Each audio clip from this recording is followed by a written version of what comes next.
സർക്കാർ ജീവനക്കാർ അഡ്മിനിസ്ട്രേറ്റീവ് ട്രൈബ്യൂണലിനെ സമീപിക്കുന്നതിന് നിയന്ത്രണം. മേലധികാരിക്ക് പരാതി നൽകി 6 മാസം വരെ കാത്തിരിക്കണമെന്നാണ് നിർദ്ദേശം.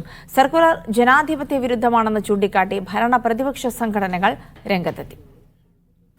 സർവീസ് കാര്യങ്ങളിൽ പരാതിയുണ്ടെങ്കിൽ മേലധികാരിക്ക് അപ്പീൽ നൽകിയ ശേഷം നേരെ അഡ്മിനിസ്ട്രേറ്റീവ് ട്രിബ്യൂണലിനെ സമീപിക്കുന്നതാണ് നിലവിലെ രീതി. എന്നാൽ ഇത് പാടില്ലെന്നാണ് ഭരണപരിഷ്കാര വകുപ്പ് പുറത്തിറക്കിയ സർക്കുലർ പറയുന്നത്. മേലധികാരിക്ക് ആദ്യം പരാതി നൽകണം. അതിൽ തീരുമാനമെടുക്കുന്നത് നീളുകയാണെങ്കിൽ 6 മാസത്തിന് ശേഷം മാത്രം അഡ്മിനിസ്ട്രേറ്റീവ് ട്രിബ്യൂണലിനെ സമീപിക്കാം.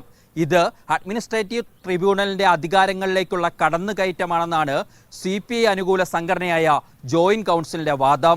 നിയമവഴിക്കൊപ്പം പ്രക്ഷോഭത്തിന്റെ മാർഗം കൂടി സ്വീകരിക്കാനാണ് UDF അനുകൂല സംഘടനയായ സെക്രട്ടേറിയറ്റ് ആക്ഷൻ കൗൺസിലിന്റെ തീരുമാനം. ഒരിക്കലും നീതി ലഭിക്കരുത് എന്ന നിർബന്ധ ബുദ്ധിയുള്ള ഭരണകൂടമായിരിക്കണം ഇത്തരത്തിൽ ഒരു ദ്രോഹകരമായിട്ടുള്ള ഒരു ഉത്തരവ് പുറത്തിറക്കിയതിനു പിന്നിൽ. അഡ്മിനിസ്ട്രേറ്റീവ് ട്രൈബ്യൂണൽ നിയമത്തിലെ 20-ാം വകുപ്പ് പ്രകാരമാണ് സർക്കുലർ എന്നാണ് ഉദ്യോഗസ്ഥ ഭരണപരിഷ്കാര വകുപ്പിന്റെ നിലപാട്.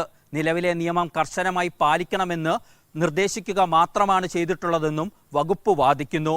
എന്നാൽ ചട്ടങ്ങൾ ദുർവ്യാഖ്യാനം ചെയ്യുകയാണ് സർക്കാർ എന്നാണ് സർവീസ് സംഘടനകളുടെ നിലപാട്. KR Saju, media 1, Thiruvananthapuram.